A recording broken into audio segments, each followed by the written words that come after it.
Okay, do you have a notification that says Yuri's recording the call or anything like that? Yes, yes. Okay, perfect. Then, okay, here goes. Well, hello everyone. Welcome to another edition of 1+1, your place for inconvenient truth-telling and myth-busting. And we are joined today by Luna Oi.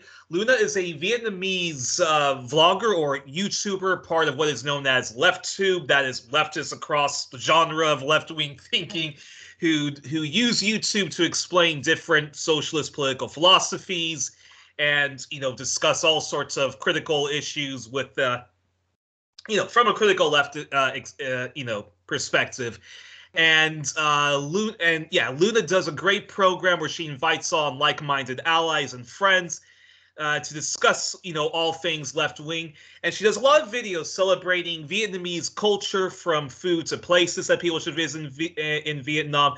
But in recent years has gone on to talk about Vietnamese history from a post-colonial Marxist-Leninist perspective, and she often pushes back against dominative narratives and misconceptions on the Vietnamese communist system, as well as a variety of issues. And we're going to talk about all things Vietnam today, but other issues. And she also does a lot of collaborations with her husband EJ, who also does a lot of brilliant programs. So Miss Luna, thank you for coming. Thank you so much for coming on 1+1 today. Thank you so much for having me. I am Luna. I have my YouTube channel named Luna Ơi, and I am a Vietnamese communist born and living in Vietnam. I make videos about teach you how to cook Vietnamese food, traveling vlogs, and of course I talk about history and culture of Vietnam and push back against the false narratives and the misinformation about my own country. Nice to meet you. It's an honor to have you. And so my first question I'd like to ask you, Miss Luna, is before we talk about the current state of affairs in Vietnam and of course Vietnamese history, you and your partner collaborated on a fantastic essay that you wrote a couple of months ago, where you argued that communists and in general, the broader left, when we talk about the issue, the class struggle, and also the issue of identity politics, there's this really awful, toxic, debates, that goes on in the left, where you have some who insist we need to put aside the plight of queer people. We need to put aside feminist issues. We need to put aside even racial issues like the plight of Indigenous people. But it mostly gets directed at Black people. That we should put those issues aside. We should just be focusing on the class issue, because that's what's going to unite us all. Once we deal with the issue of institutional classism, then every other issue will fall into place. But you wrote, I used to agree with that with that thesis. Now I don't agree with that thesis. And you wrote a very good article explaining why communists and all sorts of leftists should, yes, class, is important, but they should not be pushing aside, the plight of, queer people, women, Indigenous people, people with disabilities, and so forth. And so explain how you go about that issue, and how and how if you were to talk to some of those class reductions, how we chew gum and walk at the same time when it comes to the issue of identity politics, plus the issue of the class struggle. Yeah, sure. This is a pretty big question, I gotta say, because it's very complicated, and I've been fighting against this class reductionist argument for so long time now. My point is that I will give you a true story of Ho Chi Minh, of how Ho Chi Minh united a whole country of Vietnam of 50 million people, united 50 million people. So we all fight, so can all fight against colonialism and imperialism. Ho Chi Minh did that was because how Ho Chi Minh did it was that Ho Chi Minh at that time, Vietnamese society under the Ho Chi Minh time in the 1920s and 1930s, we were called the colony of the French. In the Vietnam society at that time, we had like of course, like the French colonialists, super rich. We have peasants. We also had like capitalists who opened factories in Vietnam and owned of the plantation in Vietnam. So we also had workers. At the same time, we were still a feudalist society where we had literally landlords in society and lumpen proletariat. And we also, Vietnam has 54 different ethnic minorities inside our country with different languages and different cultures. So Vietnamese society at that time, even to this day, is very diversified in that sense. And the reason why Ho Chi Minh could unite all different groups of people like that was not because he tell everybody to forget about the oppression and to focus on the class only. Nope. Ho Chi Minh talked to the peasants, show them about the actual what makes it to this day, what caused the miserable living conditions. It was because of the feudalist system with the landlords. It was the French colonialists who stole everything from them. And they talk to the workers and they talk about how all the factory owners and the plantation owners exploit them. And they talk to lumpen proletariat about what kind of society, reason why that you are in this position. And they also talk to different ethnic minorities in Vietnam about actually we share this motherland and we understand your oppression. And by uniting together, your oppression will be gone, something like that. He even also talked to landlords and try to make them understand that, yes, you're rich. You're receiving this privilege coming from the system, but they are also being oppressed by the French colonialists. And it's like Ho Chi Minh, the point that Ho Chi Minh made every single groups and class of people in society understand about their own oppressions and then understand the other people's oppression. The point is to make people understand and then sympathize with that. And then you're not fighting just for yourself. You're fighting for other people too. That is why it's very important for leftists, especially anarchist communists, to understand the oppression of other people in the world. It means that you must understand the oppression of LGBTQ plus people in society today, understand how non-white people, how Black people, how Asian people are being treated in this racist system. Okay, it is very important to show that you sympathize and you're not just fighting for your own sake. You're fighting for other people. Maybe you never met them, but it is like this, the solidarity between the working class, and that is very important. And I got to say that as I said it so many times, that to believe that you must put aside those oppression and like you're being distracted because of those oppression and focus just on the class struggle. It's mean, I'm sorry, but it sounds like you're speaking from your own privilege, because somehow you're having privilege in society, so like you don't see the oppression of other people. And another thing, important point, is that capitalism, racism, and sexism, for example, they intertwine with each other. Okay, capitalism use sexism and racism to exploit, to divide and exploit us even more. I will give you another example to see you how it works. For example, in Vietnam, this is the truth in Vietnam. An English center, if you're native speaker and you look white, you got paid the highest. You got paid the best. If you look white but you still not native speaker, you got like the second best payment. If you don't look white, you got the worst. And if you're just Vietnamese like me, I got paid like super low.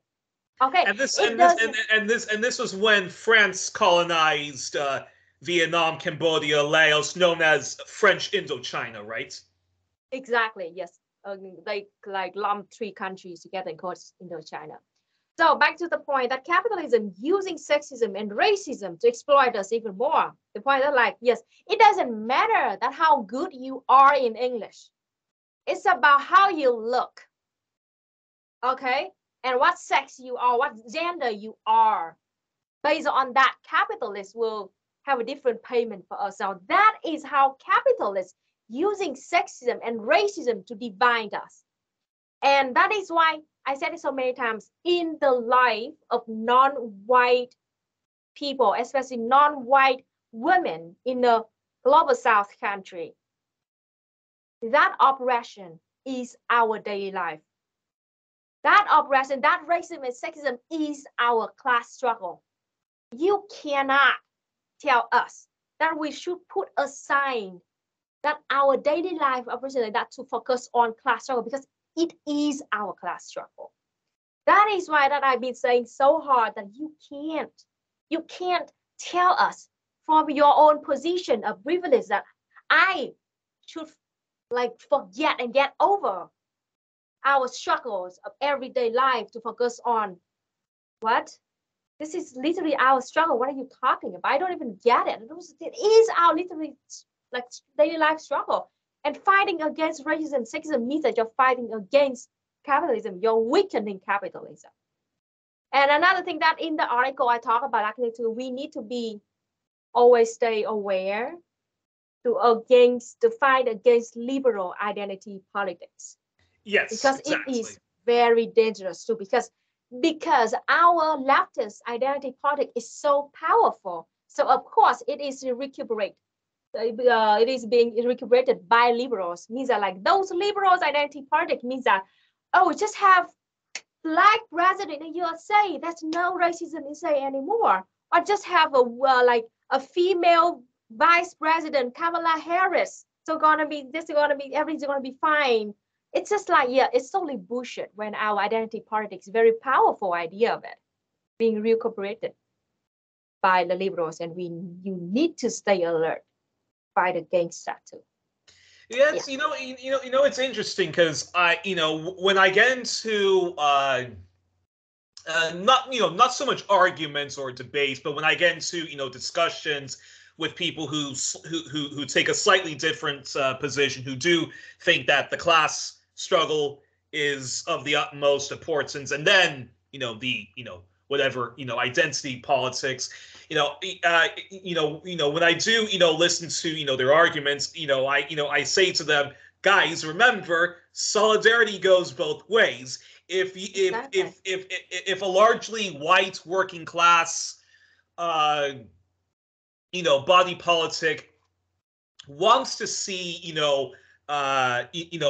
black people or or queer people of of any color or subsection, wants to see them show up to an Amazon strike or or whatever workers' rights issue of the day.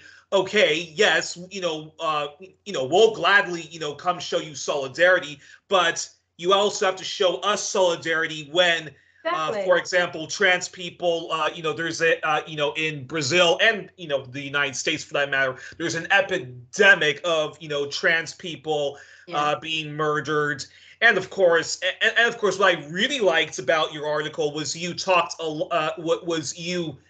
lot about the plight of Indigenous people, and and the issue of land rights, land back, and you, of course, advocated, being the wonderful, post-colonial Marxist that you were advocating very strongly, for land back and for radical self-determination, and even in the United States, where we have a very strong Palestine solidarity movement. We have a very strong anti-imperialist movement, much stronger than in Europe for that matter. Very strong, Black Lives Matter movement, queer Lives Matter movement. But when it comes to the plight of Native Americans, it's absolutely piss poor. The broader left's response to Indigenous issues. So that's what I really that's what I really liked about your article. And yeah, and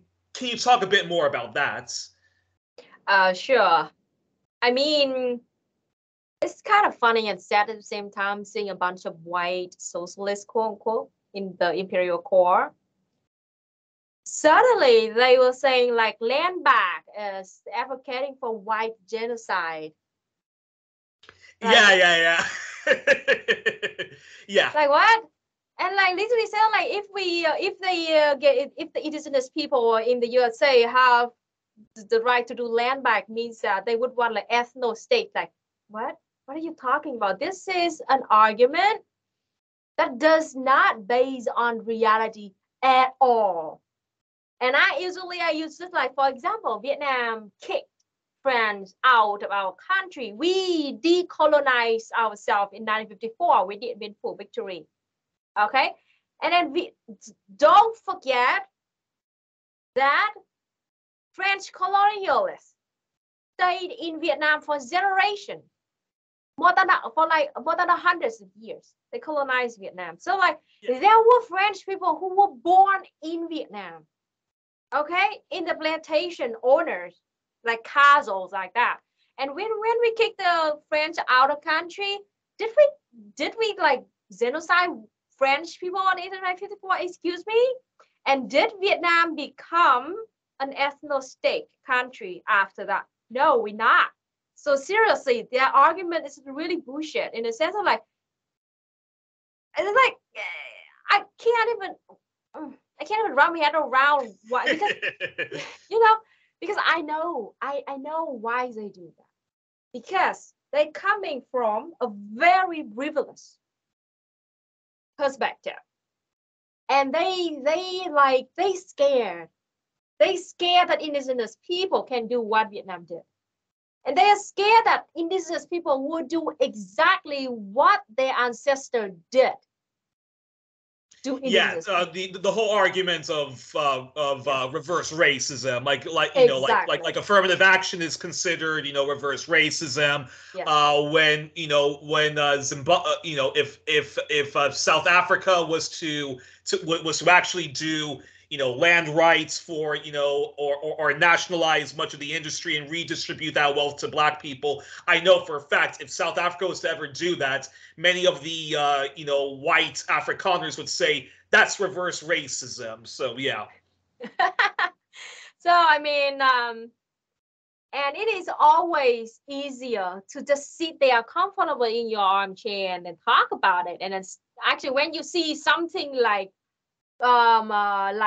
threatening that privilege, you would try so hard to fight against it. It is, again, they just rather they're just a bunch of grifters when they call for solidarity and fighting other countries, but when the same thing happened in their own country, well, they're opposed to it because it means that they have to do something, right? They have to do social solidarity or supporting, but they don't want to do that because they're afraid that they will lose the benefits that they're getting from that system that they're living in. So it is very important for leftists to understand that land back and decolonization, it's just a first step of having a revolution. Now, Vietnam, we had a communist revolution in 1955. 1945, I'm so sorry, 1945 had a communist revolution. Right after that, we spent 9 more years fighting against French colonialists, and we wanted to kick them out. Right after that, we took all the land back. Okay, we took all the land back from colonialist French plantation, and we redistributed that land to every single Vietnamese people. That was why, even to this day, I am having a piece of rice farm distributed to me from the government of Vietnam for free. I'm owning a 500 square meter of rice field free from the government. And that was the only reason why I have that, was because we had revolution. We took our land back and then we redistribute those land to people. And those white socialists who are against land back, they don't even bother to if they don't understand, a new concept to them, just shut up and ask indigenous people what they mean when they said land back, okay? Yeah. listen, don't fucking panic out, nothing, just talk. And we would love to educate you on that. And I talked so many times to so many of those people that we don't believe in the private ownership of land. Even in Vietnam right now, we have like the collective ownership of land. And we only can have the license to the uses of the land because land is still collectively owned by the entire nation of Vietnam. It is just for the same thing. They don't believe in privatization of land. Means that all together, you live in this land, we take care of this land, we protect the environment, and we make sure that nobody will go hungry or houseless. It's just so simple as that. But those people, instead of actually asking us what we meant and actually like thinking about like, oh, maybe you also will benefit from it. Because literally, you're taking land away from Bill Gates, Jeff Bezos, Mark Zuckerberg, Elon Musk, and then redistribute it to houses people, indigenous people, to even you. Nobody will have to sleep and die in the street anymore. But no, they don't listen, they don't talk. Instead, they panic together and they came up with a very fastest talking point. It is white genocide. But then, before we talk about Vietnamese history, then, what would you say to some on the left? Like some of my friends, like some of my comrades, Trotskyists of the, Socialist Equality Party or Socialist Equality Group in whatever country, particularly the ones that come from, the ones who are based in settler colonial countries like New Zealand, Australia, Turtle Islands, US, Canada, UK. North America, and of course, Hawaii and Alaska, which are, which are also very unique cases. What would you say to them when they say that, that the whole land rights campaign and land back that, that Australians or First Nations Canadians or even Native Americans want is just, them or their leaders wanting a sort of, Native American capitalism? Because when I remember talking with two people of the Socialist Equality Group in New Zealand, and when we were talking about the plight of Maori people, they were saying to me that the whole treaty and land rights that Maori people have in New Zealand, while race relations are much better in New Zealand compared to Canada, Australia with the Aboriginal people, or or the United States, that the land rights of Maori people, all it did was empower Maori capitalism. What would you say to to that? Because yeah, I'm curious your thoughts on that. Literally, this is the first time I heard of it. It's ridiculous. This is the first time I heard of that, like the Maori capitalism. Like, what are you talking about? What? Oh my gosh, really? They had those arguments? I mean, oh wow. Well, I mean, because there is the issue of like you have in the United States, like you had like putting aside indigenous issues and when like there's always these Republicans or these white liberals of the Democratic Party who say, oh, we don't need to abolish capitalism. We just need to give subsidies to black businesses and tax cuts to black businesses and a little bit of corporate welfare to black businesses, and that's going to raise black people boots from like lift them from boots from the bootstrap, whatever stupid expression. And I think the Trotskyists I were talking to were saying to me that that's basically what land rights in New Zealand for like the Maori people was in terms of like Maori capitalism. I think that's what their argument would be. Got it. I think that again fall into the liberal identity politics.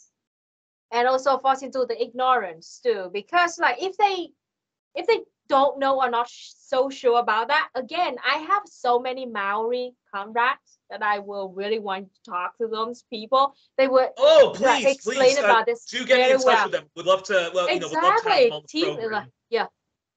Timothy the Conquest of Dread is very awesome, a Maori comrade, and yes, I will connect you with that. I mean, like, my sincere advice for you, the audience, when you encounter those arguments, first, like, ask them, like, where's the source? Why do you think that? Okay, and then offer the source that we know, like actual Maori comrades that talk about that a lot. Another thing is that, like, yes, they are, as I said, liberal identity politics. There are a lot of people, liberals, using their identity to maintain the status quo. That is very important to point out. Yes, the whole point of those liberal identity politics is to not have any revolution, to not change any society. It's just to maintain the status quo, and you need to be very careful. It is true that in the USA, there is a group of indigenous people who took their land back and they turned it into a big casino, something like that. I could be wrong, but something like that. Yeah, that is a very valid, like, concern. I gotta say that it is true that it's happening. But the point is, like, to be sure that are those the same with the indigenous here asking for their self-determination, for the collective ownership of the land. If you're calling yourself leftist, communist, even Trotskyist, like, you must be able to distinguish from that group of liberal identity politics and the real struggle of indigenous people in the imperial core. And that is very important. And I urge you to listen more, to actually talk to Maori people who have a say about this. Go talk to Lasu, literally an indigenous comrade in the USA. They talk about this a lot. Go talk to Silver's book, a Hawaiian anarchist. Also talk about land bank and decolonization. Have so many people in the list. Just reach out to those people. Listen and then question. Just do not talk out of your own ignorance. Because literally, you are killing a very powerful and potential kind of movement of real oppressed people, and you are literally, like, identifying them with the capitalist scam and also the liberal identity politics. Interesting. And and as my hero John Pilger often says, and I remember when I first interviewed Jay Watts of the central organizer of the Communist Party of Canada, and I remember asking him, how, if, hypothetically, if the Communist Party of Canada, had power federally and all over the place, provincially, how would you address, the plight of, First Nations Canadians, Metis, and Inuit? And he was saying, well, we would have a constituent assembly like what they have in Cuba and in Venezuela, so that they have priority. We would abolish the unelected Senate and replace that with indigenous people more or less calling the shots. But he said that if an indigenous nation actually wanted to secede from Canada and be their own country, however big or small, us of the Communist Party of Canada, we would grant them that. And that's radically giving nationhood back to a group which, even if they may not get their entire land back, they would get more or less, they would have radical self-determination back. They would actually have nationhood restored back to them. And I thought that was, and for me, I think that's the best solution anyone should offer them to indigenous people. And I think that's really kind of like, and that's really goes to the heart of when John Pilger says, until we give indigenous people back their nationhood, we can never claim our own, right? Exactly. Like, self-determination is very important, and Vietnamese people have been fighting for that for so long time, for more than 1,000 of years. So I know how important it is. And self-determination, a lot of people saying, like, Vietnam, because Vietnam now is allowing foreigners to go start a life here. So actually we not real socialists or something like it's not like self-determination, like self-determination means that the people of that society, of that nation, will have the right to decide for their own future. That is very important. Vietnam have self-determination, even though we kick out French and then the US, like imperialists, out of Vietnam. But Vietnam still allow those people to go and enjoy the life here and experience the life here. But having self-determination is in the sense that we allow those people to go here, and if they break our laws and if they disrespect our people and our culture, we have the right to kick them out. That is self-determination. That is why Vietnam is not an ethno state, because we are not fighting for that. We don't want to slaughter all white people like they did to our people. No, we are, believe it or not, we are not as barbaric as you white people. So, okay. Having self-determination means that you can decide for their own life. And that is very important. That is why I advocate so hard for indigenous people, especially indigenous people in the imperial core, to fight for their rightful right like that, to have self-determination, to take back the collective ownership of land so they can take care of their mother. And that's a perfect segue now onto all things Vietnam. Now, you already answered one of my questions. I wanted to ask, what was it like for the Vietnamese when they were colonized by France? But you already answered much of that. So then, can you talk to our audience about the Vietnamese resistance, which I believe Uncle Ho Chi Minh was also part of, against the Japanese Nazis? And can you talk about what life was like under Japanese occupation? Because the Japanese Nazis were very grotesque. I mean, Nazi Germany was, awful, but the Japanese took evil and barbarity to like a whole nother level. So talk to our audience about that. It was awful. So Vietnam history in World War II, it was this. Okay.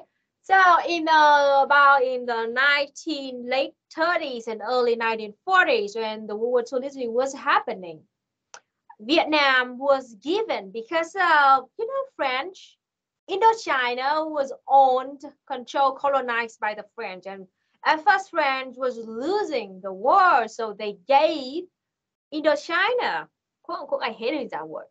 That is a very colonial word, and it's literally Vietnam, Laos, and Cambodia. They gave the three countries, the three colonies, to the fascist Japan.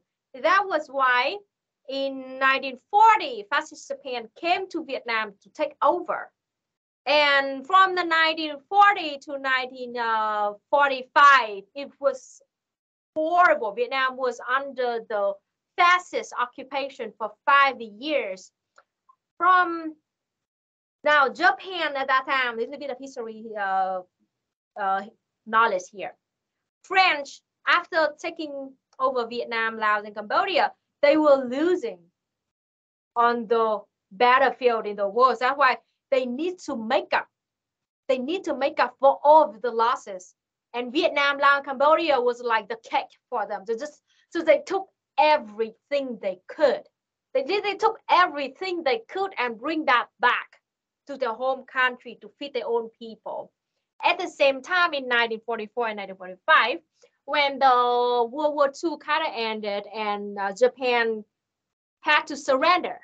Now, at that time, French colonialists went to Vietnam, and they were supposed to go to Vietnam to de-weaponize fascist Japan and take back Indochina. But instead, when they came to Vietnam, fascist Japan and colonialist France worked together to exploit Vietnamese people even more. So at that time, it was so horrible that Japanese took everything they could And then the French took everything they could, because French also lost a lot in the World War II, you know? Yeah. Vietnam was nothing left for us. From 1 year, from 1944 to 1945, in just 1 year, 2 million of Vietnamese in the North died of starvation. It was 10% of our population at that time. Vietnam's population at that time was over 20 million, and 2 million people died of starvation. Even more than that, because we couldn't keep track of all the dead bodies, okay? It was horrible. All 4 of my grandparents lived through that time, and all 4 of them had severe health problems due to the malnutrition that they had to go through during that time. They were like 10, 12 at that time. This was horrible. And in that moment, August 1945, okay, Ho Chi Minh, he took, like, that was just a short time of just a few days when fascist Japan was weakening, because they just lost World War II. They had to go back home. French colonialists, they were still sending more troops back to Vietnam. And the USA is still busy rearranging, you know, the benefits after the World War II. So at that time, in that moment in Vietnam, and was the Chiang Kai-shek's army in the north coming from China, they were also coming there. So in the matter of just a few days, the enemy's power was the weakest. And Ho Chi Minh took that as a once-in-a-lifetime opportunity to start the revolution. And we did succeed in 19 August 1945. And it's so we were so lucky, because if Ho Chi Minh failed, we don't even know how long it would take us to have a successful communist revolution. Yeah. And and at that time, a lot of people ask me, how did Vietnamese had a successful revolution in just a matter of few days like that? Like at that time, over 90% of Vietnamese people didn't even know how to read and write. 2 million were starved to death, and many other millions almost starved to death. Okay, we didn't even know what communism meant or socialism meant, or like who was Marx and Engels and Lenin. No, we don't even know what to eat like tonight. The reason why Ho Chi Minh can unite so many millions of Vietnamese people was that first he talked about, you know, the oppression that I said before. The secondly, the communists in Vietnam at that time, this is the first thing they did, was to like sneak into destroying the rice storage belonged to the Japanese Nazis and the French colonialists. We stole rice and redistributed rice to Vietnamese people. That was why we got the support from millions of starving Vietnamese. That was why I've been talking so much about you need to do mutual aid. You need to organize. You need to go out there and talk and help comrades, people out there in real life, if you want them to support you. They don't give a shit. Like people hungry and dying in the street in the USA, they don't give a shit about the Communist Manifesto or like the dictatorship of the proletariat, because they don't even know what to eat tonight. They don't even have water to drink. They're sick and almost die because of no health care. Of course, they don't give a shit. You need to, if you are able to, you need to go out there and do something mutual aid, build your power structure. That was how Vietnam had a successful revolution in 1945. That is very important.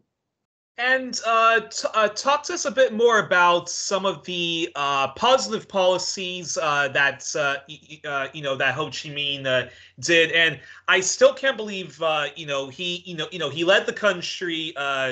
He freed the country, but unfortunately he did not live to see Vietnam be reunited. So talk to us about some of the positive policies that he did for North Vietnam before his death, and if there are some negative stuff that happened when he was trying to build a new socialist world. Feel free to talk about that as well. Yeah, sure. So Ho Chi Minh died in 1969, 6 years before we really reunited. And the thing that Ho Chi Minh did when he was alive for the north of Vietnam was the first thing he did when we gained power was land back and redistributed land to farmers of Vietnam. Now, my family has the direct relation, like connection with this, because my family on my mother's side used to be the richest landlord in town. I would have been a princess if we still keep that kind of wealth, you know. At that time, Ho Chi Minh from 1950 to 1954, Ho Chi Minh took back the land and redistributed. He took back the land that used to belong to French colonialists. They took back the land that, like, the empty land that nobody owned it. Took back the public land belonged to the old government, and then they took back the land from the landlords of Vietnam and redistributed equally to every single Vietnamese Wow, farmer. it sounds like he took back all of those empty big houses that the rich people have in London and gave it to the poor. Yeah, give like extra homeless people on the street an apartment, right? This literally it. So now it was really good thing, but there was one bad thing about that, and I said it so many times in many of my videos, was that, like, I don't agree with this. Keep in mind that, but I understand why it happened. Now, It is true is that my landlord grandparents, they were the richest in town. They exploited hundreds of villagers, of farmers, of peasants in our town for how many generations? God knows. So when those peasants finally had a chance to take back the land, the house, or the wealth, they took that as an opportunity to take the revenge. That is true. Yes. Yeah. My grandpa, the son of the richest landlord in town, was tied up with arms behind his back. And he was brought to the yard of the village, and he was tortured by peasants for days. Oh, wow. It was very horrible memories. I gotta say that my mom was not born yet, but her mother, my grandma, told a lot of story about that. And they didn't give him any water or food for days. And my grandma in the middle of the night had to sneak into that yard and gave him water and some food so he can survive. Now, it was really bad. It happened a lot, and lots of people died. My grandpa was lucky to survive that. In 1954, Ho Chi Minh found out about what actually happened. And he cried in one of our National Assembly meetings. He cried and he said sorry to the whole nation. He said that he did not expect, he did not know, he didn't expect it to happen. And he immediately, like, stopped all of that, ordered everybody to stop torturing landlords and also redistribute the land back to the landlord equally as other villagers in the village. Now, this caused a huge pushback against him, especially from reactionaries. Felt like they took it as a chance to fight against Ho Chi Minh and said, like, Ho Chi Minh was bloodthirsty dictatorship, would slaughter bourgeois landlords. And they're like, well, I mean, who would ever thought that a poor peasant, a poor uneducated peasant who were exploited since the moment they were born, now finally have the chance to take the revenge, they would actually do that like that. I'm sorry, I love my grandpa so much. I love my grandma so much. They're so sweet.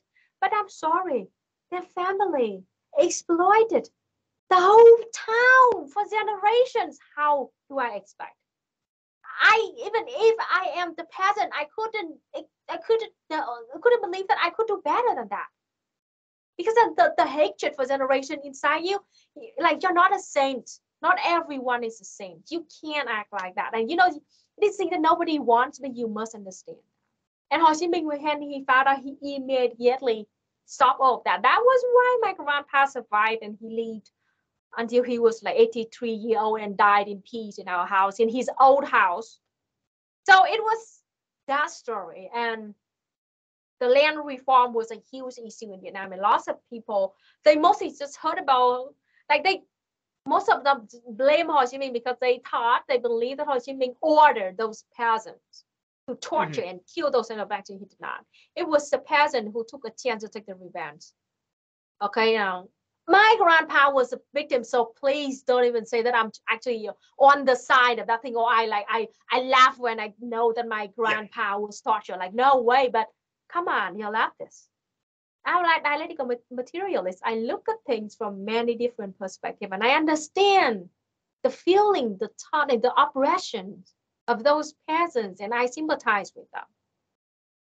Yeah, the second thing about the second policy that Ho Chi Minh did was building socialist people. That is very important to know. This is a thing that mostly are not being discussed in the West at all. This is one of very famous quote from Ho Chi Minh himself in the 1950s. In order to have a socialist society, you must have a socialist people who understand socialist ideology, have a socialist manners, and follow socialist values.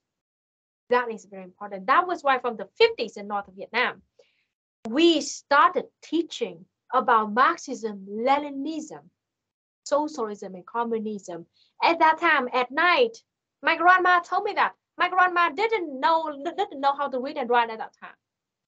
And at night, after the long day of working on the farm, she went to the night class. So other villagers in the village who knew how to read and write taught her how to read and write, taught her about Marxism-Leninism and all the values and why we are all doing this. That is very important. When I see Western socialists talk about socialism and communism, they mostly talk about like the economic system. Yeah. You don't talk about socialist people. How can you have a socialist society with socialist system without socialist people? Having socialist people is the core important thing that you must understand what socialism means before you can have a revolution and build a social society. That is why Vietnam, I am translating, I done translating the Marxism-Leninism curriculum of Vietnam to show, I'm trying so hard to connect you, Western leftists, with the socialist education that Vietnamese people have been receiving for decades. That is essential part of our education system that like every single student in Vietnam will have to pass if we want to graduate from our university or colleges. So yes, that is the two main policies that Ho Chi Minh did in his life when he was alive. First, it was land reforms, and second, it was education, socialist education. Vietnam at the time, we were still fighting against the imperialist USA when we were still building our country from scratch, but we already focused on educating socialism to have socialist people. Yeah. And that's a perfect segue to the Vietnam War, which, if you were to talk to, history students, journalism students, international affairs and peace and conflict studies students, or anyone in the media across the spectrum, how would you explain to them what the war in Vietnam was, and what was some of the big lies regarding why the U.S. and its allies, which were South Korea, Australia, and Britain and Canada, secretly supported the war? And so how would you, explain to people what were the big lies regarding why the U.S. and its allies invaded or got involved in Vietnam, and do explain to us how South Vietnam was a Western autocratic client state led by Ngo Diem. And it's funny because when people think of communism, they think of these secular bigots that want to outlaw all religions, and there's often the talk that China commits cultural genocide against the indigenous Tibetan peoples, Buddhism. But funnily enough, in Vietnam, most of the communists actually were Buddhists in the South, and this guy, Diem, who was a Catholic, he actually was discriminating against, the largely, Buddhist people. So talk to us about, talk to us about the Vietnam War. What was the big lie, and who were, the people that the West was supporting, South Vietnam. Oh man, there was so many lies. What do I say? The biggest lie about why they started Vietnam War. I mean, the biggest lie was that. I mean, so many. I can list some of the like the USA want to save Vietnamese from communism. From a communist aggression coming from the north. Yeah, or like Ho Chi Minh was a dictatorship, while Ho Chi Minh was a dictator, while Diem was like a democratically elected president. Yeah, or like the Vietnam was actually the civil war between the North and the South Vietnam. Or the Gulf of Tonkin is actually a totally fabricated incident that the USA took as an excuse to start the Vietnam War. Like so many. Yeah, exactly. And the next is the next question is the freedom of religion, right? Yes. Okay, so yes, Vietnam was. Oh, I haven't checked in a while, but if you want, you can go to the Human Rights Watch page, check out the front page about Vietnam.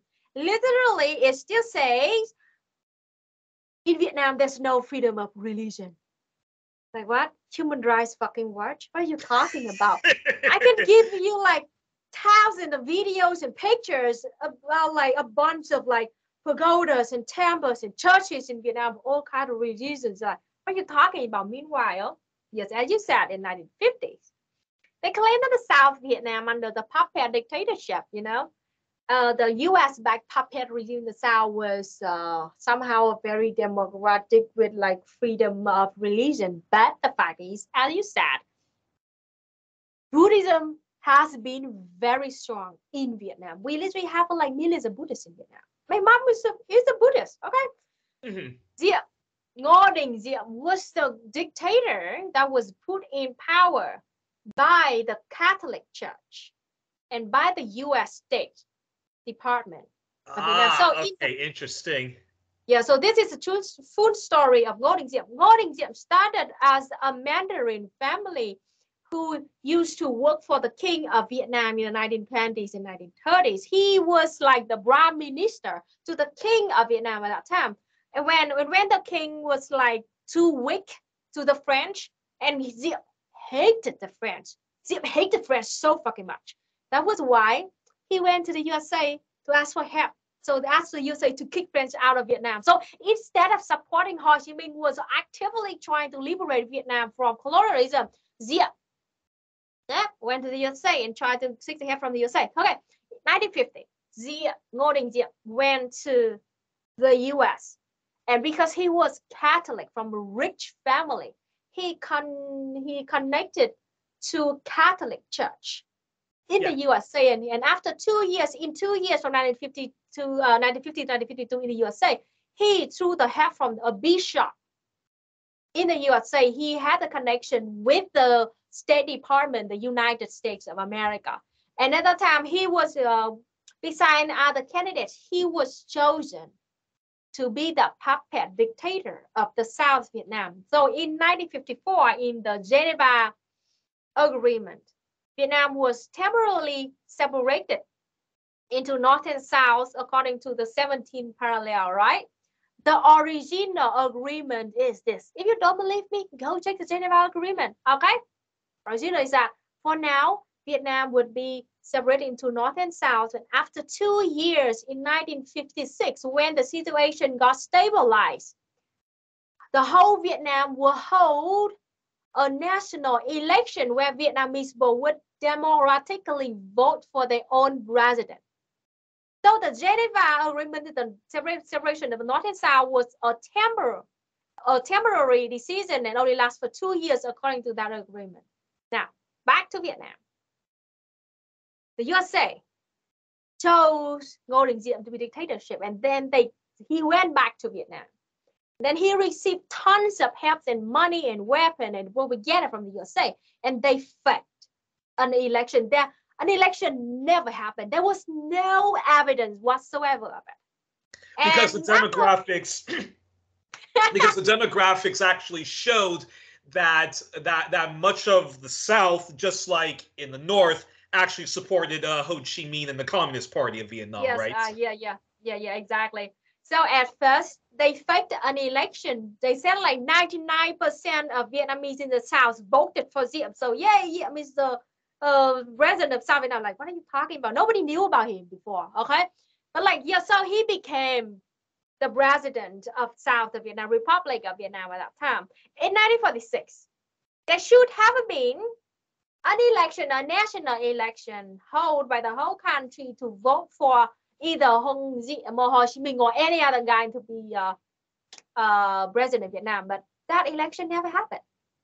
Well, it never happened because Ngô Đình Diệm, and it is true that the USA at that time and Ngô Đình Diệm, they had an official report and they said that if we have election right now, at least 80% of Vietnamese people would vote for Ho Chi Minh and Diem would lose. That was why that election never happened. The USA and the Diem made sure that that election would never happen. So that was why, like, people say like the Vietnam War started from 1965 with the Gulf of Tonkin was bullshit, because the USA was in Vietnam from the start, from early 1950. Okay, and that was why, like, they didn't do the Geneva Agreement at all, and that was why the Vietnam, and back to Diem. Okay, the election never happened. Okay, and Diem, he was Catholic, and he wanted to turn Christian to become, the national religion of Vietnam. Just like the USA, the church, they have absolute power in the USA, quote unquote, he wanted the same thing to happen in Vietnam. And hundreds of thousands of Buddhists, especially in the South, opposed to that because he was trying to discriminate Buddhism, torture Buddhists, and like kill Buddhists and trying to like beat them up, like something like that. And it was horrible. And you just go Google it, how like Buddhists protested Vietnam in the 1950s and 1960s. You would know how horrible it was. So, and at the same time, Diem drug guillotine, literal guillotine that was left by the colonialist French. He used that guillotine, drag it over the South, and executed everyone that he suspected to be communist without trial. Wow. He killed so many people that our estimation was like he killed from 2,000 up to 26,000 people out of that guillotine. You go Google it, the Ngô Đình Diệm guillotine. We still put that in museum to this day. Anyone he suspected to be communist, something like that. And that was why in 1959, Southern Vietnamese people had the Dong Khởi uprising, because we were so done with the violence and the brutality of Diem at that time, of Diem regime at that time. That was why millions of Southerner farmers rose up and fight against it. And that was why the Vietnamese got like more and more attention in the North and the South, something like that. Interesting. And now he was overthrown in a military coup. Now the UN and it's true that the U.S. actually supported the right-wing military junta that murdered Yes. Diem, right? Yeah, it was so funny that communists didn't even do anything. We just sit there and see those people killing themselves and killing themselves. It's just like so yes. We suspect that the CIA actually brought that dude to assassinate Ngô Đình Diệm. We don't have any evidence, but at least like if the CIA did do anything, at least the CIA knew about it, and they didn't do anything to help, because Diệm at that time was become like an untamed, I guess, like untamed dog to the USA. Diệm at the time was being too much of like, what do you call it? He didn't listen to all the orders coming from the USA. He didn't listen. So they wanted him to be assassinated so they can put a new guy on. They listened. And there was a new guy on. The situation got worse and worse. Yeah. Yeah, it's funny. It's funny. Even when you've been like a loyal client to the United States, if the U.S. wants to get rid of you, just like a mob, just like the mafia, they'll go, yeah, whack the guy. Right. And the Vietnam War, this was a war. It was a turning point in the anti-war, anti-imperialism, and peace movement history. It was a turning point for the New Left movement in Brits in the US, Canada, Australia, and elsewhere. And though a lot in the movement were anti-communist leftists, many firmly believed in respecting the sovereignty of both North and South, and that it was, their right to self-determination and unify and have a system they felt was best to build. And from from left-leaning feminist groups and to those advocating for racial equality and ending, economic and racial Jim Crow, Martin Luther King Jr., Malcolm X, the Black Panthers, the Young Lords movement, the American Indian movement, Latinx movement, Chicano movement, Muhammad Ali, you had the hippie, flower power, youth and student movement, and so many, honorable workers movements were opposed to the were opposed to the Vietnam War. And not since World War I was there such a large war movement. And that's a perfect segue to this question, which is, why do you think there was such a large anti-war movement against the Vietnam War, but since then, when it comes to the brutal invasion of Panama, the Gulf War, Afghanistan in the 80s and 2000s, Libya, Syria, Ukraine, Venezuela, Nicaragua, the pivot to Asia, and the new Cold War on Russia. Why do you think there's not been the same level of resistance to those bloody imperial wars, and why has much of the left and organizations and NGOs failed to push back against to push back against those wars? The reason why was actually EJ was researching a lot about this issue, and I learned a lot from him. He hasn't released a video about this yet, but I learned a lot. The reason why there used to be strong anti-war movement in the 60s and the 70s, but nothing happened like in the 90s and early 2000s anymore. It was because all the radical leftist imperial core was slaughtered. All of the radical leftists in the West were slaughtered, you mean? Yes, yeah, I mean that, because in a sense of just look at Fred Hampton. Okay, yeah, I see what you mean, yeah. Yes, they ended the existence of Black Panther. Many Black Panther members still in jail to this day. And it's the thing that the US, the CIA, the propaganda department learned a big lesson in the 60s and 70s. That was why in 1980s and 1990s, they spent so much money and effort to have a disinformation propaganda machine that literally indoctrinate people into imperial core even more. At the same time, they just keep cooing. Like Allende was cooled and killed by Pinochet with the support from the Chicago boys.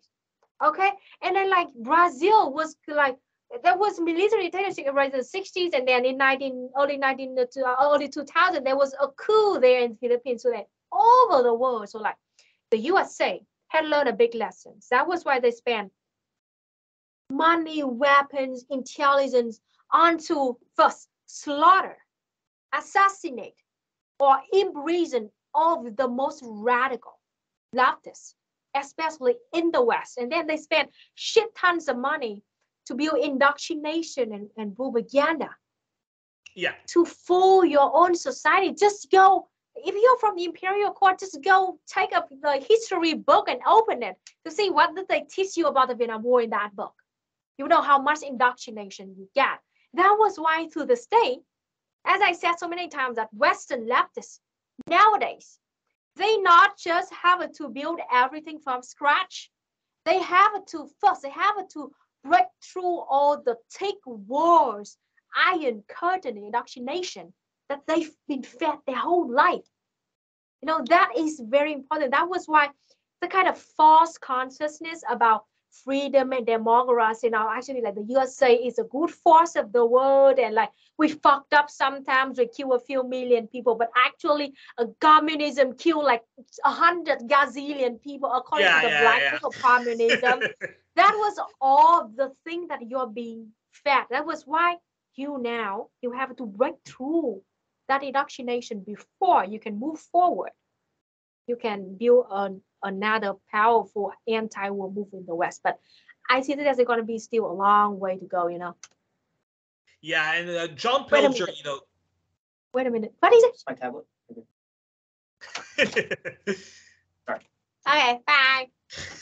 Yeah, and I know John Pilger has often said that the Vietnam War, despite the often conventional claim that the war was launched with noble intentions to protect a liberal democracy from an authoritarian far-left dictatorship, John Pilger said nothing about the war was well-intentioned, and he described Vietnam as a new kind of war, a war on civilians where every man, woman, and child was the enemy, and many aspects of normalizing the unthinkable from free fire zones to collateral damage were the norm.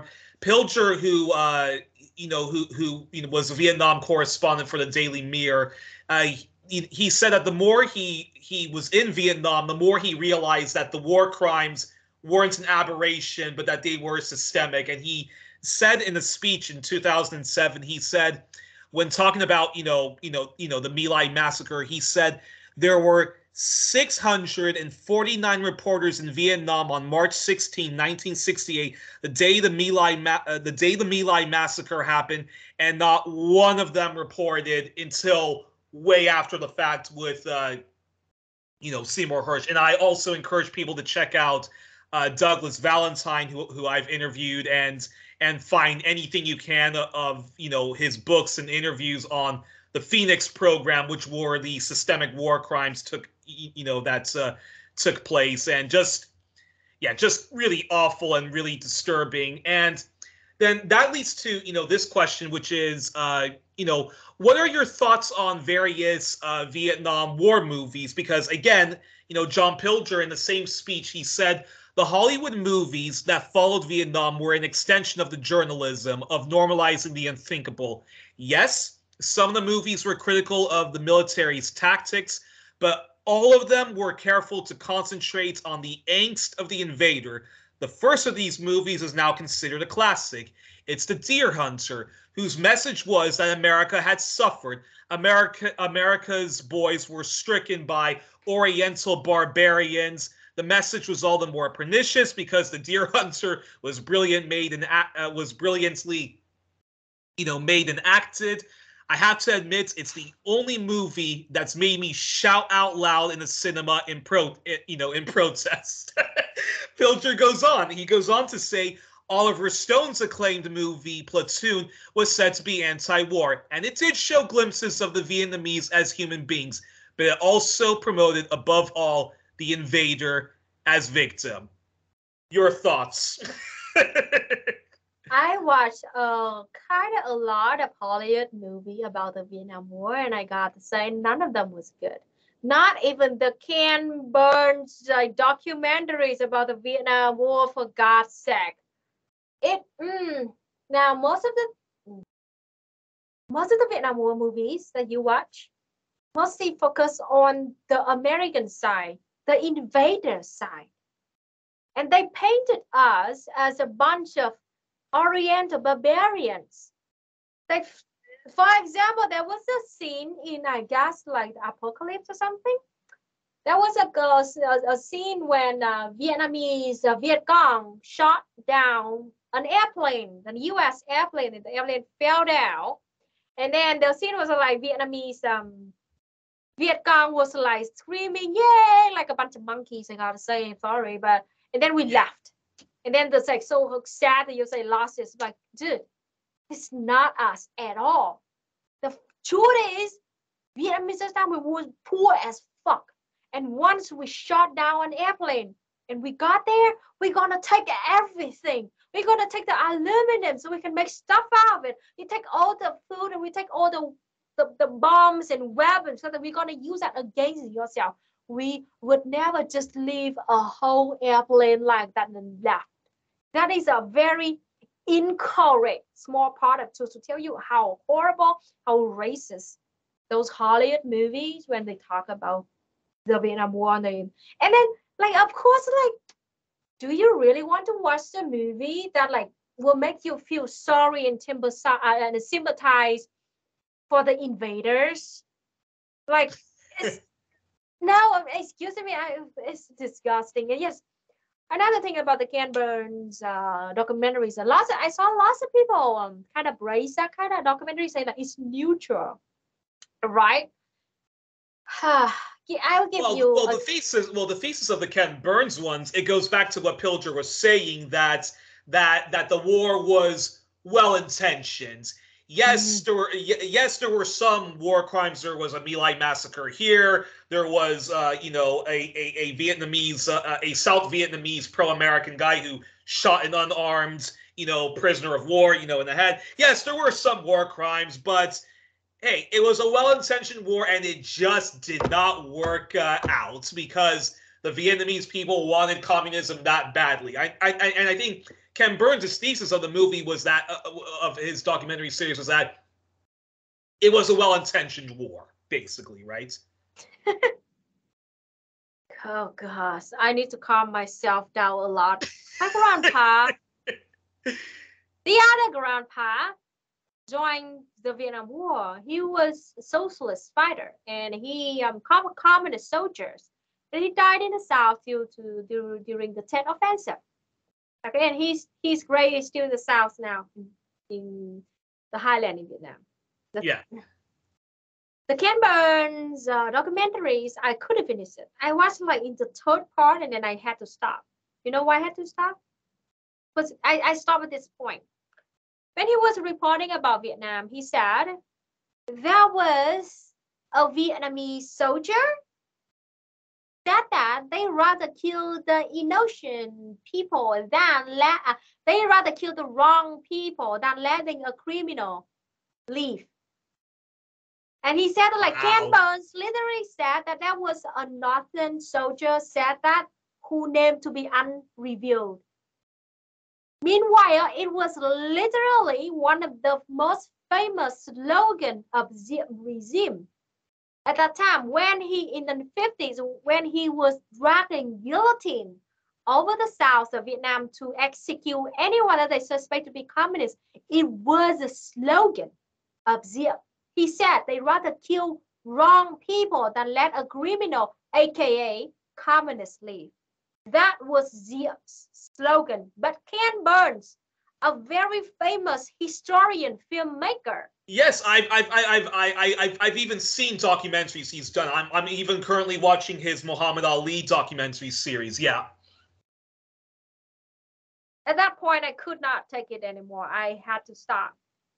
That is what you get when you let white people, the invader, talk about your own fucking history. So, that's it. Couldn't expect any better than that. But then, what do you think? But then, I don't know if you've seen these films. But then, what do you think of films? Because, like, for me, these three films I think are truly anti-war films, even if they do. Okay, well, like for me, the only three anti-war films set in Vietnam which I like is Born on the 4th of July, which is also by Oliver Stone, Casualties of War by Brian De Palma, and Full Metal Jacket by Stanley Kubrick. Even though there are some issues with with that movie, what are your thoughts on those three? I haven't watched those. You've seen it. I haven't watched those movies yet because I tend to watch the worst first.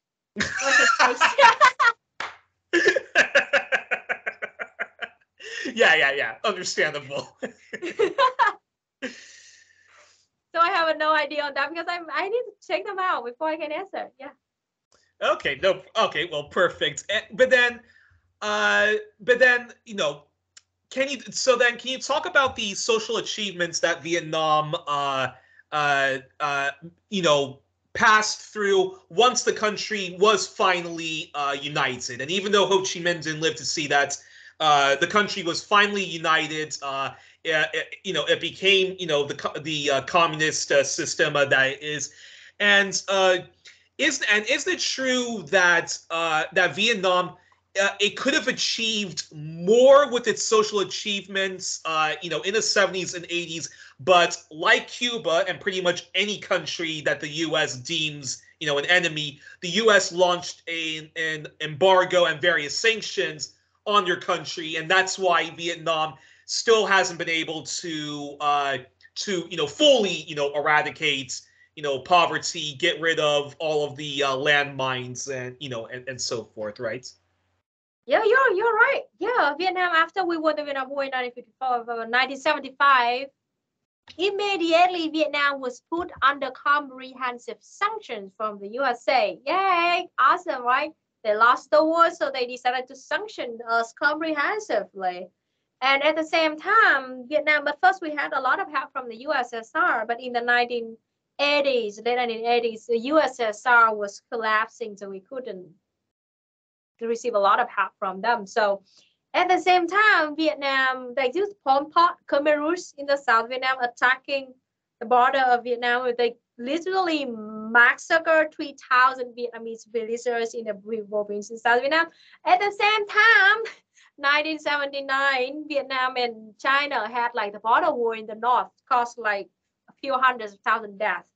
So I mean, Vietnam and with the Sino-Soviet split, was Vietnam more on the Soviet side as opposed to the Sino side during that during the fallouts that the USSR had with the People's Republic of China? Yes, exactly. So Vietnam at the time, first, we just got out of the war that we were bombed to the Stone Age. We didn't have anything to develop our country. The USSR was collapsing. The Sino-Soviet split, and then Khmer Rouge. And then on top of everything, comprehensive US sanctions. So 5 things all Vietnamese had in 1970s, 1980s, 1990s, and all the way into 2000. It was really hard. That was why Vietnam spent 10 years trying to build a full like communist society, moneyless society at that time. My mom lived through that time. Like we used like stamps instead of money, and we work like collectively together in the whole village, and then we share everything equally like that. And it didn't work because Vietnam at the time, we were too poor and everything was destroyed. And you know that a country that wants to develop, you need to have food and fertilizer and medicine for people, but we cannot get that because of the sanctions from the USA. So that was why in 1986, Vietnam had to start our đổi mới reforms, where we literally open up our economy to let capitalism in, to privatize our business so we can borrow money from IMF and the World Bank. Yeah. I have a whole video on that. I literally show you the document from IMF and the World Bank where they literally demanded us, requested us to privatize the business sector, or else we would cannot borrow money from them. And at the same time, we had to do that so we can persuade the USA that we are not hostile to them, to persuade them to stop the sanctions on us. Okay, and then all the way through early 2006. When we finally fully normalized the U.S. relationship with the U.S., that was when our last embargo was lifted. I was born in that embargo, and I was 15 years old when the embargo was lifted. So it was like a very important memory of me, how happy we were. And we learned that the USA decided to lift the sanction out of Vietnam. It was so bad. And lots of you live in the countries that never been sanctioned by the US, you might never know how horrible the life was in that kind of economic embargo. It was horrible. You could not have anything. All your food and medicine and clothes and all kind of stuff like that, you can't access. It was horrible. But yeah, I was saying like that. And the achievement of Vietnam is that like Vietnam still exists to this day in this capitalist hellhole. We will eliminate our extreme poverty by 2025, and we will have a stable green energy system. Oh my gosh, we have Isa is right here. I'm sorry. We will have a like stable green energy system by 2030, And by 2045, Vietnam will be a developed country and after that, we can truly strive toward communism. And we survived good through the pandemic, and our economy is stable. We don't have a food insecurity. Our life, people's life is being secured. Yeah. Interesting, and it's funny. I was going to ask you, a question about, Vietnam sort of embracing, very similar to China elements of the free markets, but I think you already addressed why Vietnam had to do that, and I encourage people to check out John Pilger's documentary, Vietnam: The Last Battle, and Professor Michel Chossudovsky of Canada, Professor Emeritus of Economics at the University of Ottawa, who founded the Center for Research on Globalization, which does the website globalresearch.ca.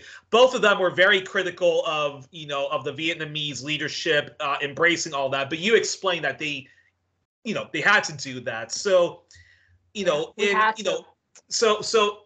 almost closing, my second to last question is talk to us then about briefly, if it's even possible, Vietnam's response to the coronavirus crisis, and what much of the West and other free market systems could learn from Vietnam, and what Western leftists, some who are COVID minimalists, they say, oh, COVID is just like the flu. Others who are denialists, COVID is a hoax. And then, of course, you have, the very, I feel, reactionary anti-vax movement, and, of course, the anti-lockdown and anti-masker protests across, Europe, Canada, the U.S., Australia, and, New Zealand. And, what was Vietnam's response to the ongoing pandemic that you think Western leftists should analyze, learn, and advocate as a way to overcoming this ongoing,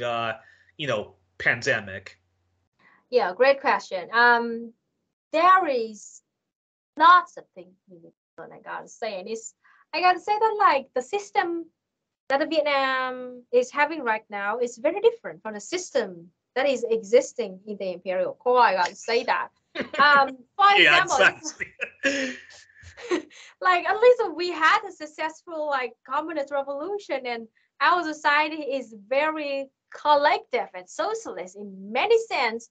For example, nobody loves wearing masks. I am having glasses. You are wearing glasses, so whenever we wear masks, like the exactly.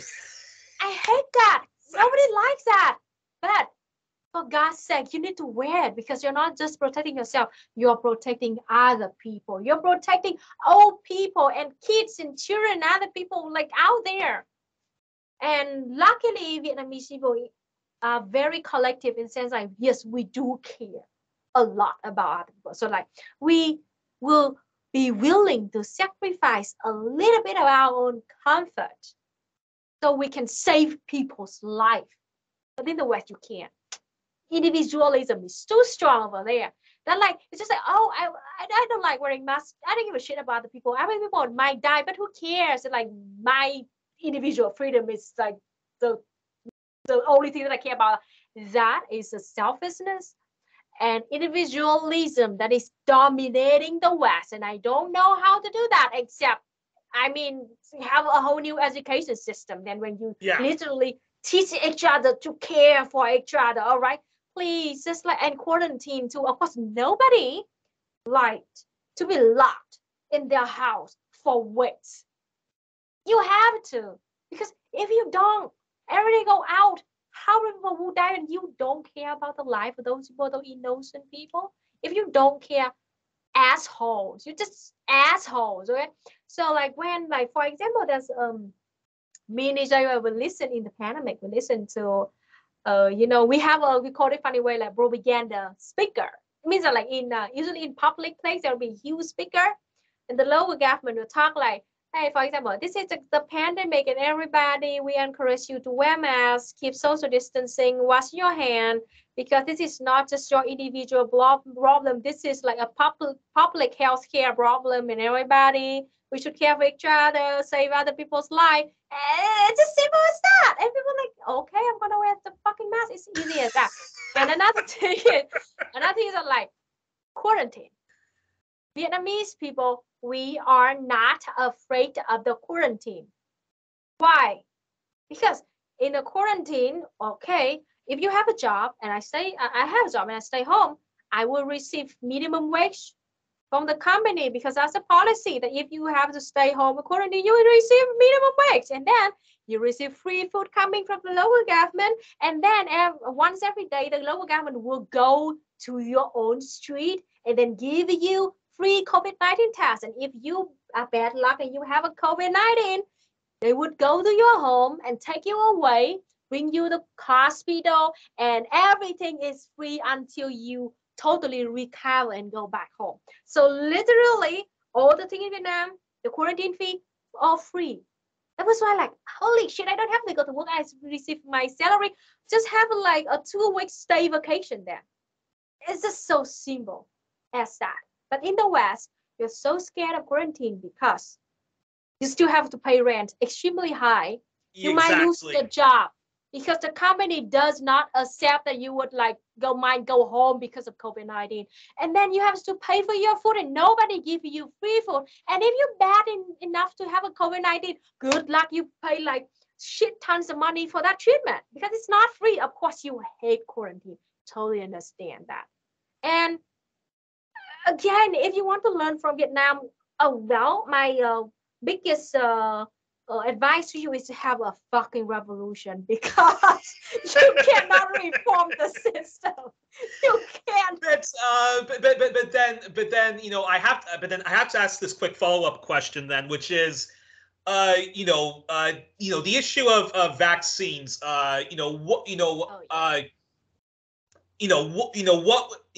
Okay. Let's say that the vaccine that that big pharma has been making in the U.S. and elsewhere isn't 100% safe, and they cut too many corners, blah blah blah blah and so forth. Okay, but then the only way we're going to overcome the pandemic is, I know, like you said, lockdowns not pleasant, but then don't we in the West, we have to then go back to a 6 to 7 month lockdown.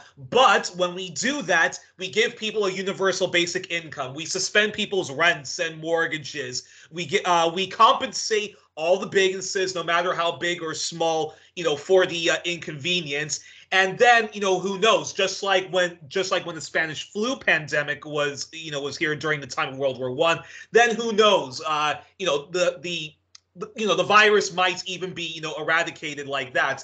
But bizarrely enough, when I say to some of my leftist friends who are against not just vaccines but even lockdowns, I go, well, okay, well then I don't know how we can continue to have this conversation. What's your response to that? The vaccines. The reason why there is so strong the anti-vaccine movement in the West, according to my own opinion, I could be wrong though, is that you do not trust in your government, because your government doesn't do anything to earn your trust, because the capitalist corporations, they like took the pandemic as a chance to make more profit. Yeah, it is a sign of the people and the state has like huge gap, discharge each other. Meanwhile, in Vietnam, it's the opposite. We trust our government. 85% of Vietnamese will support our government today. So like we just government. So when the government like, hey everybody, you should take the vaccine, it's not 100% safe, but it's the best because like it reduced a lot of amount of dead people and people like got sick because of it, and you're just saving other people, 2 people who cannot take the vaccine because of their health problem. We take it and we take the risk because we care for other people. And that is the thing that Vietnamese people do. In the West, you don't trust. So that is why, as the react, how they react to that distrust the government and the corporation. They had to make up a bunch of like conspiracy theories about COVID-19 is a hoax, or is actually not that strong, or vaccines just kill you, or like microchip in the vaccine. Or that this is all planned. Like you have some who say like this is a pandemic, that the powers to be cooked up the virus from some kind of a lab in Wuhan, then released it out so that they can push through more austerity. Therefore, the vaccine, therefore COVID is just like the flu, and we need to be protesting out in the streets and demand our freedoms back from Justin Trudeau and Biden. It is a mess. It is a mess of individualism, selfishness, indoctrination, and distrust of the government. And then again, with the corporation like making profit out of the pandemic, and it's a whole mess. That is why, like, if you really want to have a better society, I mean, like working within the system, as a bunch of liberals say, like, dude, the system is too rotten. When, like, you know, when you grow a tree and it's like it's rotten into the core. I'm sorry, but you have to cut that down and plant a new seed on it. Okay, you can't just work within the system. It's too rotten by now. Exactly. All righty. Well, before I let you go, Miss Luna, we usually end the programs now by doing a questionnaire that Marcel Proust did, and later Bernard Pivot, famous French broadcaster, and James Lipton, the late James Lipton of Inside the Actors Studio, would always ask his his guest list. So before you go, Miss Luna, here we go. What is your favorite word? My and it could be a Vietnamese word. I have some in my head. Let me think about it. My favorite word is I gotta say, but not my favorite. The word that I hate the most is the bourgeoisie. So that's your least favorite word. My least favorite word. Bourgeoisie, I can't spell it. Okay. My most favorite word is, in English, I guess maybe the word I gotta say, like my most favorite word is a Hawaiian word. It's called Aina. Aina. And okay. And it means like the Mother Earth. It is a belief of Hawaiian indigenous people that the earth is your Aina. It is your mother, and you do not own your mother. You live in that land as the children of your mother. You take care of her, and you love her, and we all share her. And that is a very beautiful kind of concept that I really love. Aina, a Hawaiian word for earth, Mother Earth. Then you already answered what's your least favorite word, which is bourgeoisie. Then what turns you on creatively, spiritually, or emotionally? Oh, can you say that again? What turns you on creatively, spiritually, or emotionally? Like what really inspires you? Aina, that word Aina turns like spiritually a lot. Like, because Vietnamese, we feel kind of the same thing, because in Vietnamese we have a word like đất mẹ, and it means the motherland. We consider our land is our mother, and means like you must love it, you must take care of it, you must protect it. No, like Perfect. At all costs. Yeah. And then what turns you off then? Turn me off? Yeah, like what really gets under your skin? Vietnamese three stripes. Vietnamese what?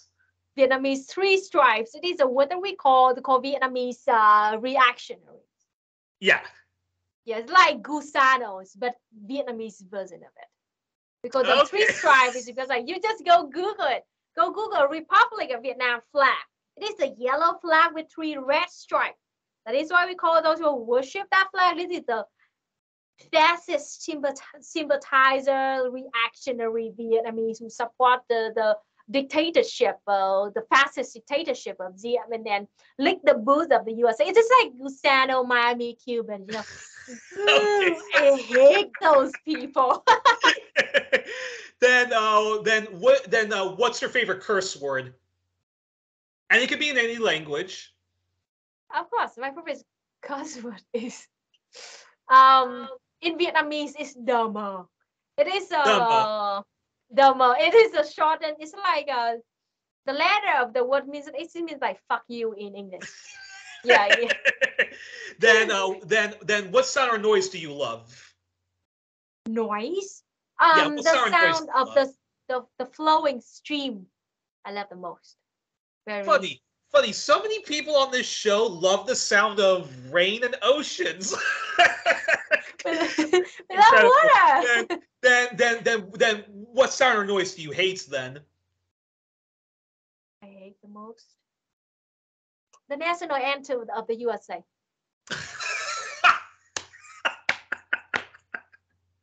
Then I have no follow-up to that. What profession other than yours would you would you love to do? So if you weren't doing your day job and then all of the incredible work you do on YouTube, what profession would you love to do? Farmer. Farmer. Okay, interesting. And then what profession would you absolutely not want to do under any circumstances? Being never want to. I hate being a salesperson. Salesperson. A salesperson. Yes, like a salesman or woman, right? Yes. Under no circumstances that I would be a salesperson. No way.